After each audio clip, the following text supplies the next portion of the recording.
Welcome to the Align and Abide podcast with Dr. Kim Tran, where we help you achieve your greatest God-given potential. Now, let's get started with the show.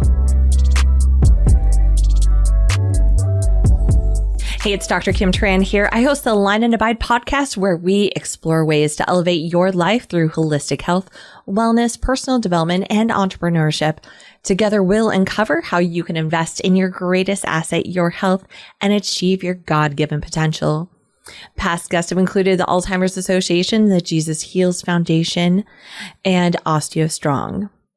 This episode is brought to you by Minnesota Family Chiropractic, a Christian chiropractic and integrative health clinic founded and led by Dr. Kim Tran, dedicated to helping patients find lasting relief and vibrant health through chiropractic care, nutrition, functional medicine, acupuncture, and inner healing prayer. Minnesota Family Chiropractic is on a mission to transform lives physically, mentally, emotionally, and spiritually. Our team of doctors focuses on whole person care to address the root causes and not just the symptoms, so you can get back to living fully. Ready to start your path towards better health? Visit drkimtran.com. That's drkimtran.com, or call 612-545-5672 to schedule your consultation and experience integrative patient-centered care.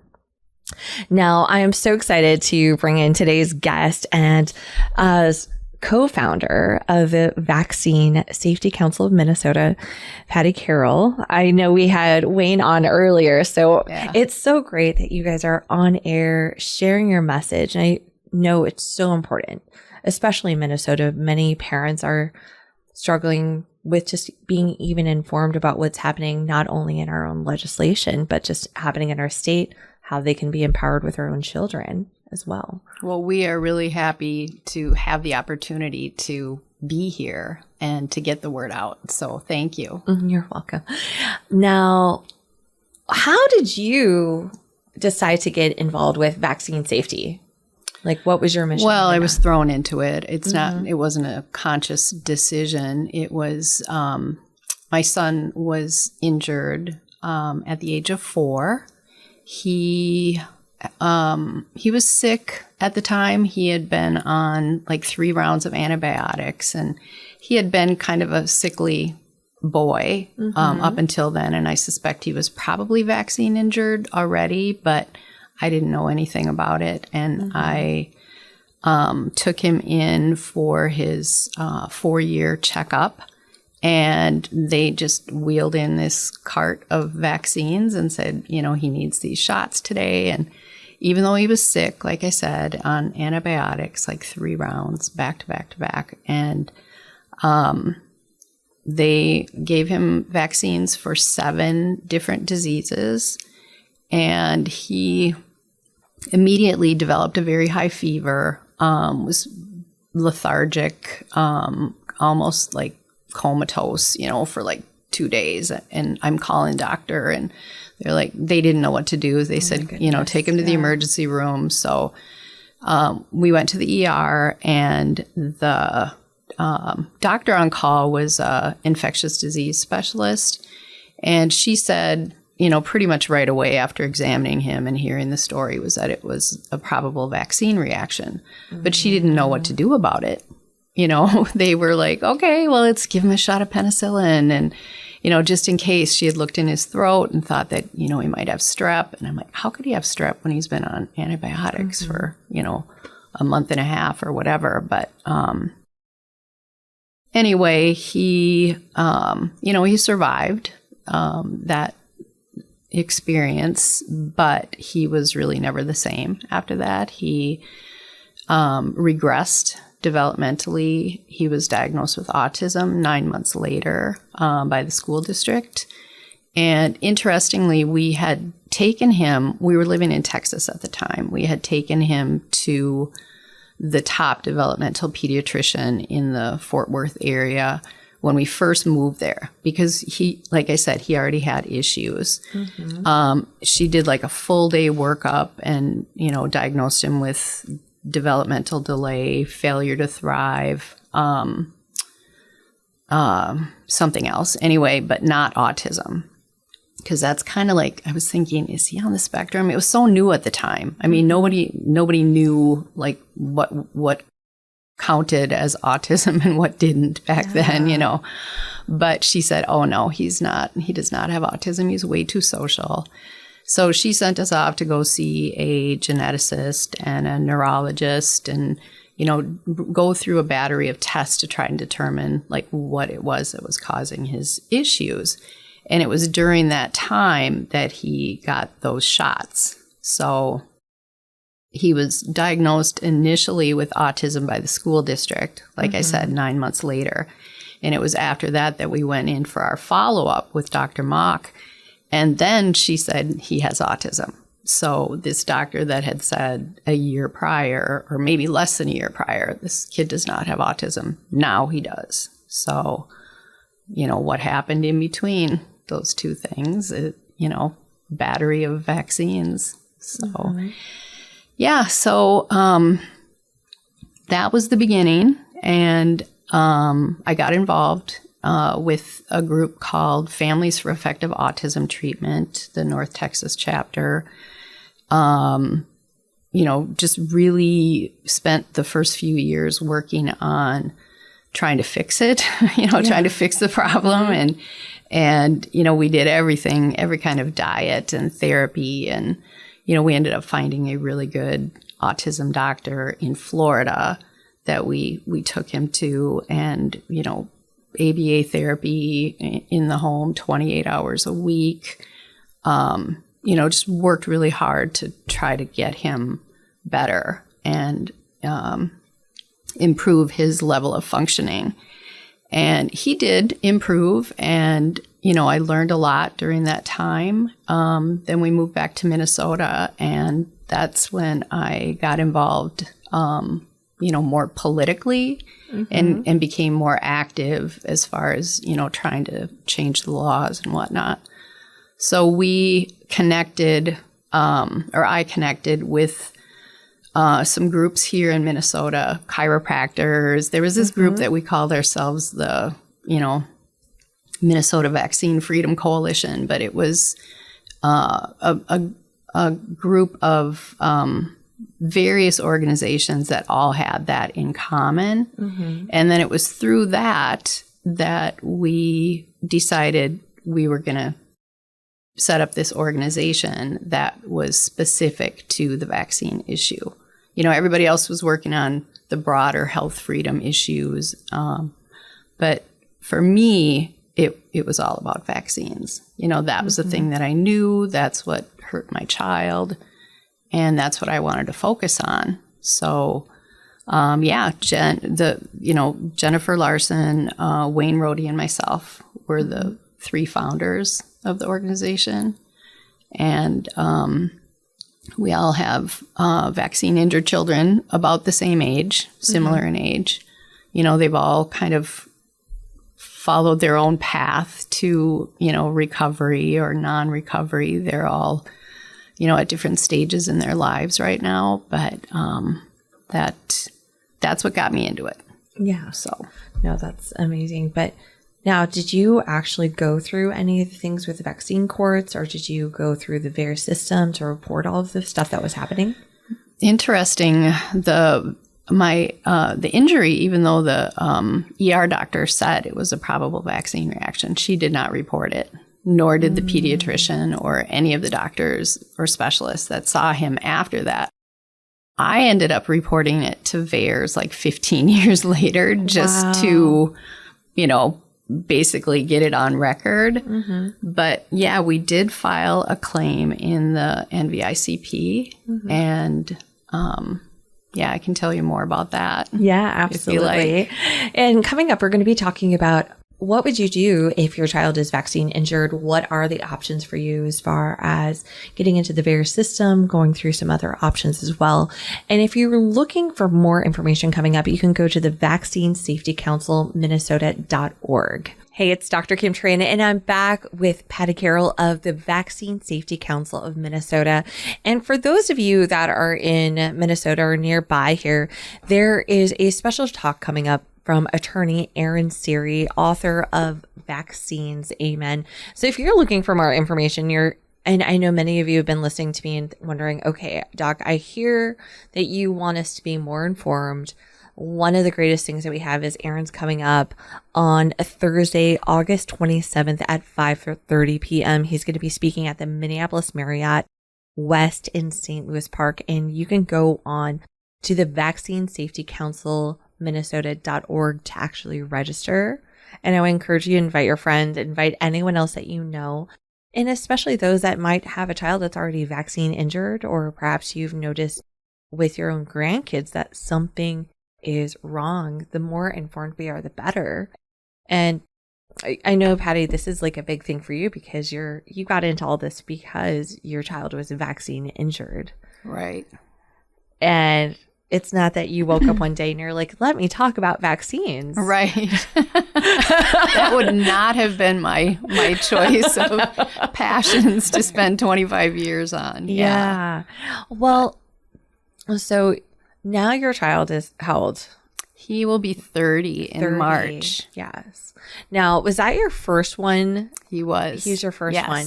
So as a parent, what did you, looking back, right? Hindsight is always 20/20. What do you wish you would have known that parents need to know about vaccines? Oh my gosh, everything. I mean, I feel like I was one of those parents who just blindly trusted and assumed, even though I come from the generation where I had the measles when I was a kid. I had the mumps. I had the chicken pox. Those were just normal childhood diseases that we all went through. I had 4 siblings. We would, all get it at the same time, and we'd just spend a week in bed and, eat popsicles and ice cream or whatever. Right. and then we were fine. And then we had immunity. And, it somehow over the years, I lost that and I forgot that. And then the whole, drumming of the sales of vaccines, safe and effective and necessary. And, you're going to endanger everybody else if you don't get them, which we now know is not true.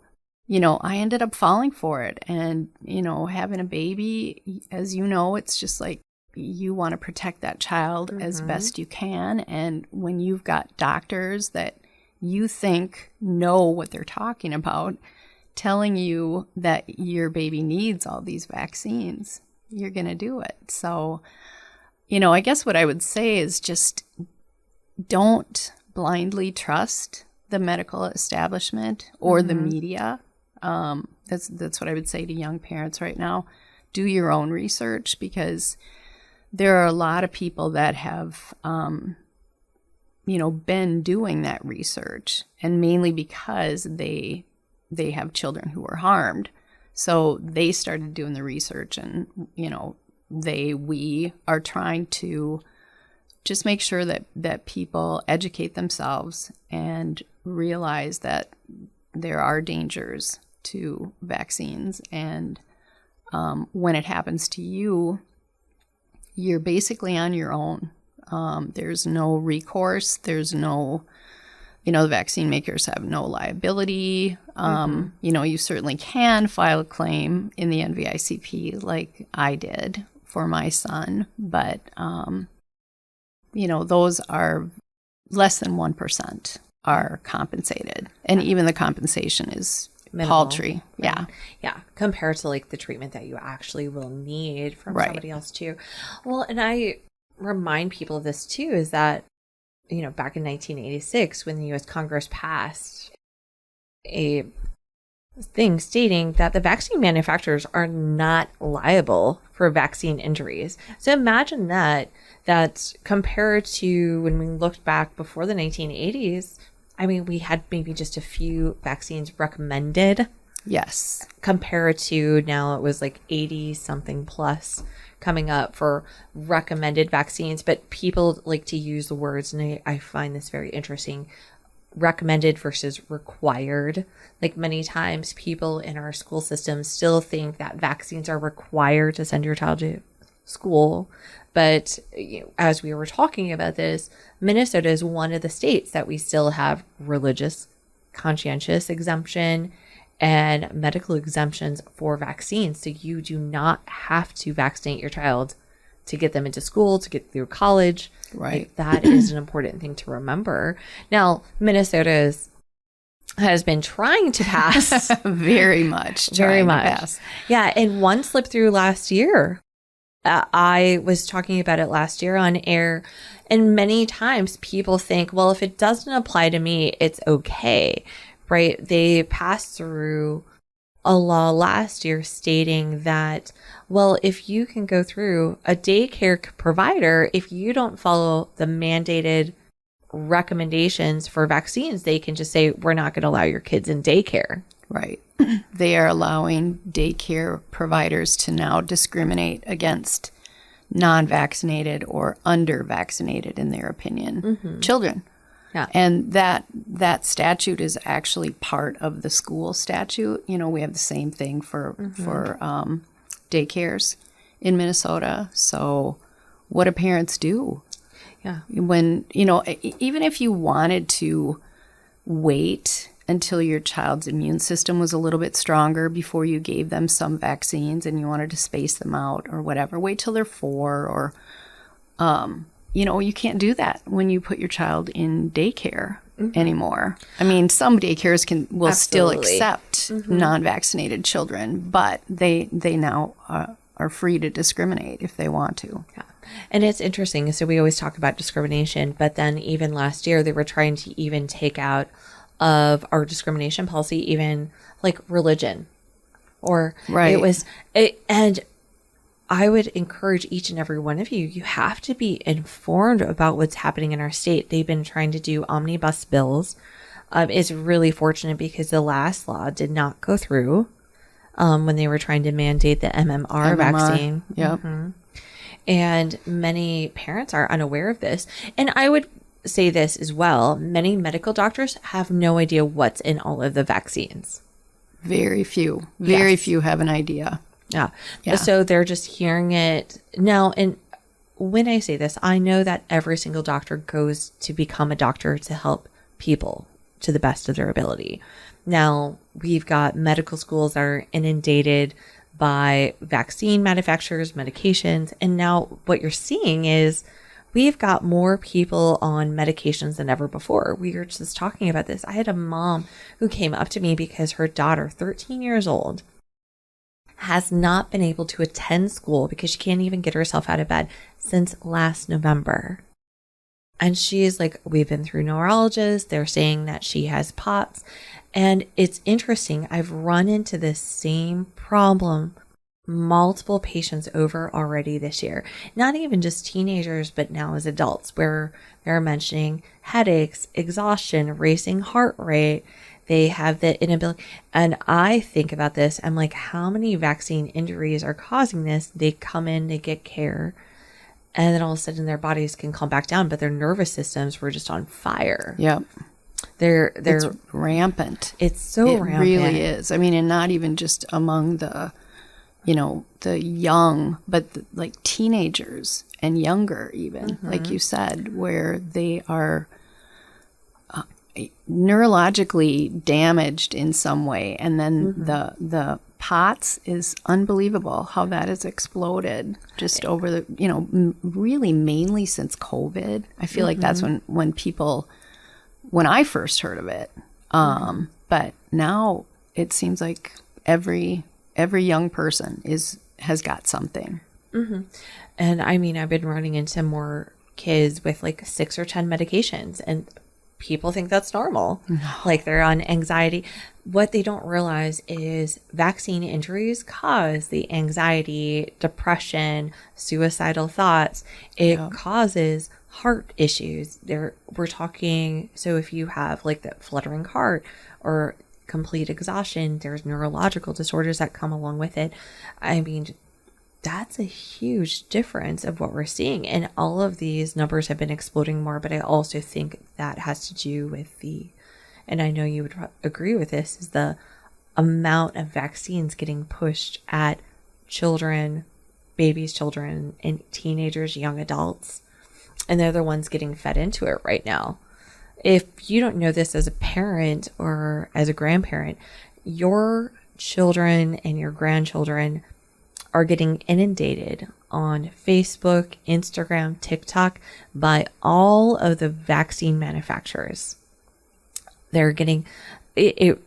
How is it that autism suddenly is cool? Oh, you have ADHD? Right. Like everybody wants to have ADHD. I'm like, please do not want ADHD. Okay. Like, why do you want to have a disease? I think, as a mom of a child that got diagnosed with autism, would you ever want your child to wish that upon them? No. And that is like part of the longer game and the strategy of covering up the autism epidemic, because autism came out of nowhere. Yes. That the idea of normalizing it is a really well-funded program that began many years ago. Instead of combating autism, which was what the first congressional act was all about, it became embracing it and autism acceptance, and all of a sudden, it, like you said, it's cool to everybody's. Yeah. Oh, I'm on the spectrum too. It's like no, let's not.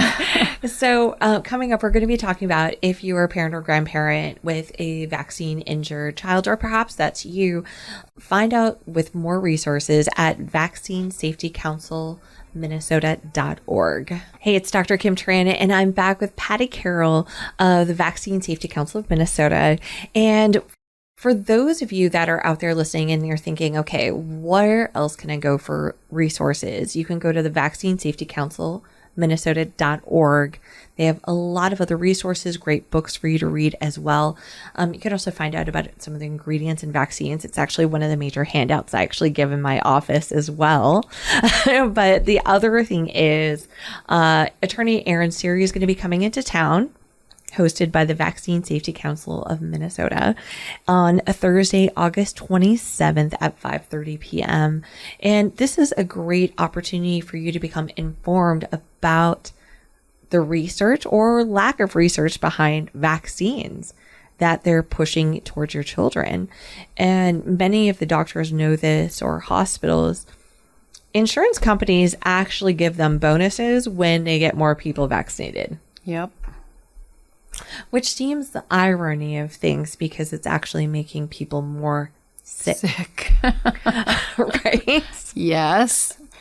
Yeah, that's true. I mean, there's a friend of mine owned a very large pediatric practice, and he determined that they lost about $700,000 a year by not promoting vaccines and giving every vaccine to every single child. Because of all the bonuses and whatnot that they get, kickbacks from insurance companies, and yeah. And so don't let anybody tell you that, pediatricians don't make any money off of vaccines, because they do. They do.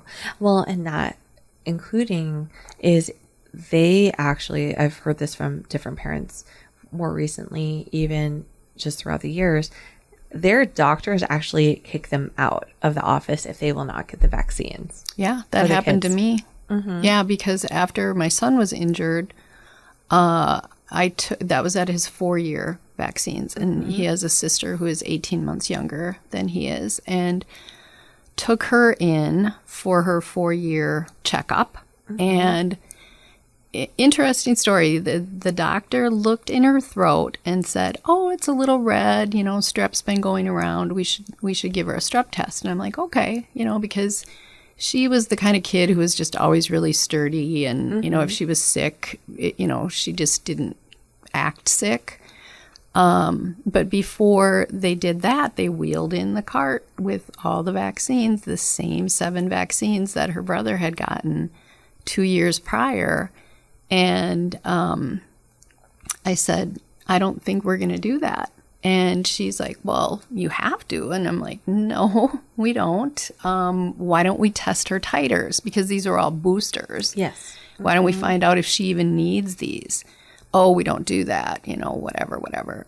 She was not happy with me, and tried very hard to get me to give my daughter the vaccines. And when I finally said no, she kind of stormed out of the room, and she's writing something in the chart. And then she comes back in a minute later, and she's like, "Oh, yeah, that's right. We were going to test her for strep." And so they tested her for strep. Guess what? She had strep throat. So her immune system was already down with an illness. They didn't even take that into account. They would have just given her 3 shots, with 3 live virus, or actually maybe 4 with chicken pox. But anyway, they would have just given her those shots first and then thought about whether she was sick later. And so I felt like I kind of dodged a bullet because, same thing could have happened as what happened to her brother. Yeah, absolutely. And then, after that, they kept saying, okay, you got to get her in here and get her those shots. And by then I was, educating myself and I'm like, nope, she doesn't need them. And so eventually they kicked me out. And that was, 23 years ago. It was a long time ago. And wow. Before, you hear about it all the time now. But luckily we found another pediatrician, close by that wasn't a vaccine pusher, and that was all good. but it happens. It's been happening a long time. Well, and it's not even just that. I know we were talking about just not even kids, but dogs or animals. Right. And I was mentioning, and many of you know this too, is that I was even mentioning COVID is a recommended vaccines for dogs. And I'm like, really? Crazy. They do not need a COVID shot. They do not need a flu shot. And kind of stepping back on this, what she's mentioning is a titer. So there's a blood test that you can take, or the doctor can actually take for you, that would actually determine if your child already has the antibodies against some of these viruses, which by research, if you look at this and a lot of the functional medicine stuff that I've done, many people already have an immunity against many of the viruses that they're trying to promote shots for. It comes to a part where, the way that God designed our bodies is our immune systems become stronger when we're around other people, because you may or may not be sick by them. Like, I came from a big family myself. So when I got the chicken pox, not everybody else was laid up in my house. My brothers were outside playing and I had to go lie there on the couch looking at them while I had chicken pox. Right. So, but because they had already been like exposed to it, their bodies naturally developed antibodies against it, which is interesting. So, and another important thing to remember is when you hear shingles, it's not a new virus. Many of you already have it's actually the same thing as the chickenpox virus. So if you've already had chickenpox, varicella, you right? are, yes, you're right. If you had chickenpox, it is the same thing. The virus just lies dormant in your nervous system. I've actually had patients over the years come in with shingles, right? They get a diagnosis and I said, no worries, just come on in. And they're like, but I have shingles. And I said, I've already had chickenpox. We're fine. Yep. I'm good. They'll go through, I get them adjusted. We do some acupuncture, or we'll do some red light therapy, and they're cleared up and done in 2 visits, if not after the first one. And that was including one of my patients who had it across her, like right across her forehead. So it was really important for her to clear that up very quickly. Right. Yeah. But people don't realize it's that your body just needs a little boost. Like, that's why I always tell people, like, if you're sick, just come in, get adjusted. It's going to help your immune system. There's natural ways that have been around for thousands of years. Yeah. Shingles used to be a disease of the elderly, right? Mm-hmm. But now young people are getting it because, like you said, it's the chickenpox virus that lays dormant in your body. Mm-hmm. But, through the course of natural life, people are around young people. Young people mm-hmm. get chickenpox. That's just the way it always has been. So mm-hmm. when you're around somebody with chickenpox, then you get like a little boost. Your immune system gets a little boost and then you're fine. But now it's like nobody has chickenpox anymore because mm-hmm. there's a vaccine for it.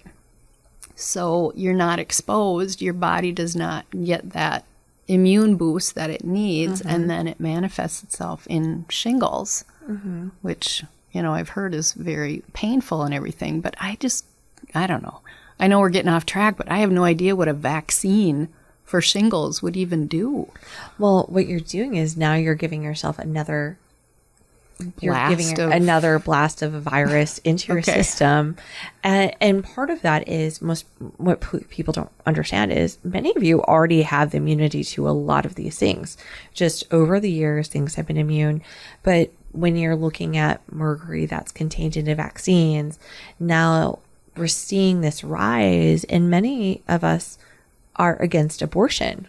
Yet, vaccines still have aborted fetal tissue in them as carrier tissue, mind you. So vaccines need to have a carrier tissue, which they use aborted fetal tissue in order to put that into your system. So is it not a surprise that we're seeing a huge rise of autoimmune reactions? No. So we're talking thyroid autoimmunity. If you're looking at the problems with, I've seen kids now coming in and they're losing their hair after having that done. And they're like, well, now I got to be on all these steroids to help with my hair growth, not realizing their bodies had a reaction to some other fetal tissue. You know, I think that there's a reason why God only designed us to be attracted to certain people, right? Right. So we were only supposed to procreate with one person. And now you might be getting in tissue into your own body, into your child's body, into your grandchild's body. That is not even compatible. And your body starts to fight against it. It starts to build this autoimmune reaction. And eventually your body just attacks itself. Yeah. That is one of the strongest theories about, vaccine injury and like how it happens. I mean, the mercury and, some of the other toxic stuff that they put in there, aluminum, adjuvants. I mean, those kind of things are just, that's pretty easy to recognize that putting that in your body is going to cause brain damage, right? But the autoimmunity piece is fascinating. Because that's exactly what you said. We are seeing such an explosion of autoimmune diseases. And all of that you can track basically following the increase in the vaccine schedule. You were talking about the 1986 National Childhood Vaccine Injury Act. Back then, I think there were 3 vaccines, maybe 5 doses or something. And the vaccines were causing so much harm back then that they had to give, liability freedom to the vaccine makers for them to agree to continue making them. But once they had that, the vaccine schedule just took off. Why not, right? I mean, no liability. But, you follow the path of autism and ADD and asthma and, autoimmune issues that skyrocketed right along with the increase in the vaccine schedule. Absolutely. And if you're looking for more information, go to the Vaccine Safety Council, Minnesota.org, and you can find resources, books to become a better informed person about everything else that's happening with the vaccines. Hey, it's Dr. Kim Tran, and I'm back with Patti Carroll of the Vaccine Safety Council of Minnesota. And coming up, there is a wonderful talk coming up for Aaron Siri. And I also will be hosting him on air on August 23rd. So you're going to actually hear my own interview with attorney Aaron Siri, which is, I'm just so excited, so blessed to be able to have him on air.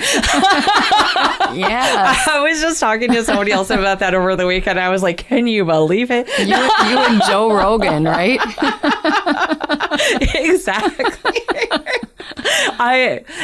God really has just opened so many doors. It's just a blessing. And now for those of you who want to actually see him in person, I highly recommend it. He's actually coming to Minneapolis on Thursday, August 27th. And I know you heard Minneapolis. It's actually in St. Louis Park for those of you who are like, I don't want to drive to Minneapolis. It's St. Louis Park. You're okay.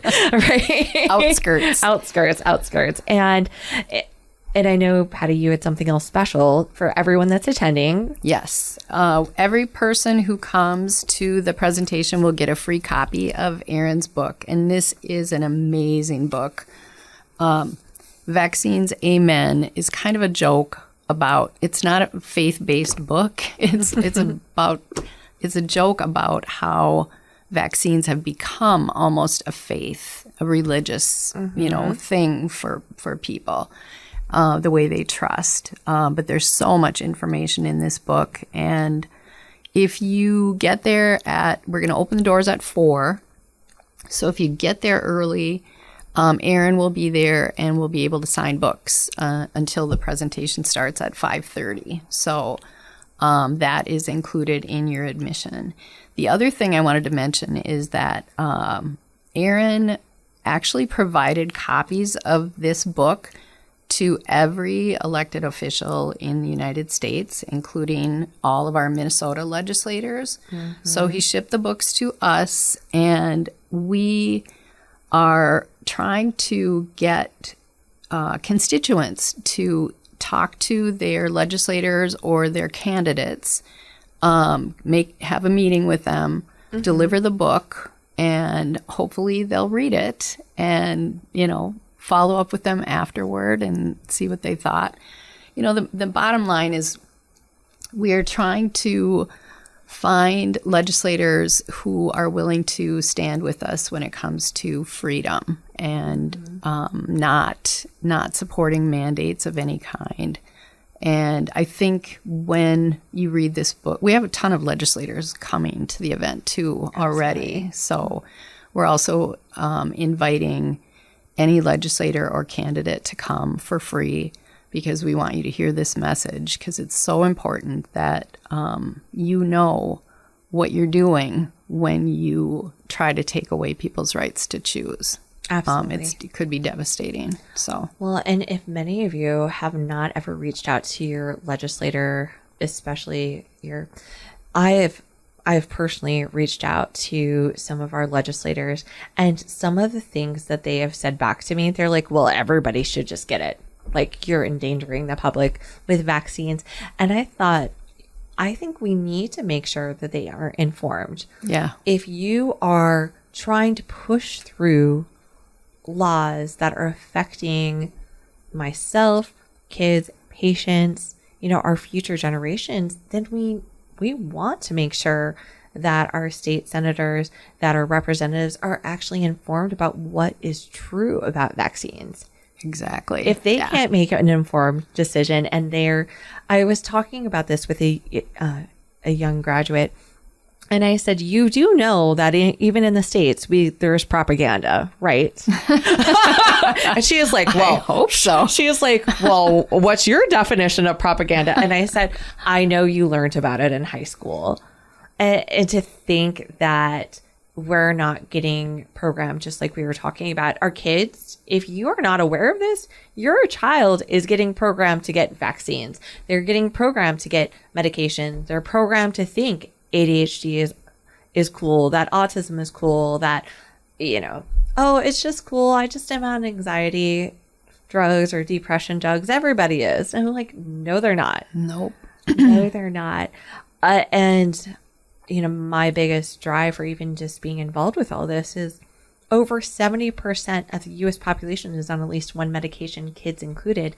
That makes everyone unhealthy. We had one of our patients, her husband recently just passed, and I was having this conversation with my office manager. She's like, well, was he sick? Like, what happened? And I said, well, Joanna, you know this as well as I do. Most people start to believe the lie that, oh, I'm just on a small medication, so I'm not sick. I'm still healthy. Or, oh, I had those vaccines, so I'm still healthy. Not realizing you're degrading the way that God designed your body. Yeah. And the on the vaccine piece too, protected, right? That's what people think when you take a vaccine.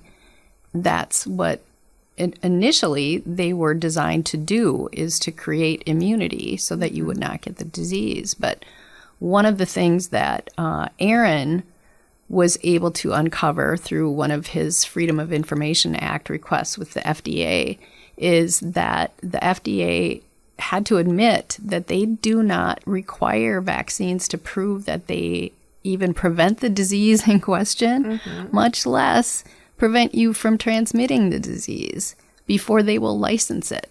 So yeah, it's kind of a false thing. I take a vaccine, I'm protected. I'm protecting grandma or whatever. No, you are not. Absolutely not. And all those drugs too. Yeah, I mean, it's just, they just pile up.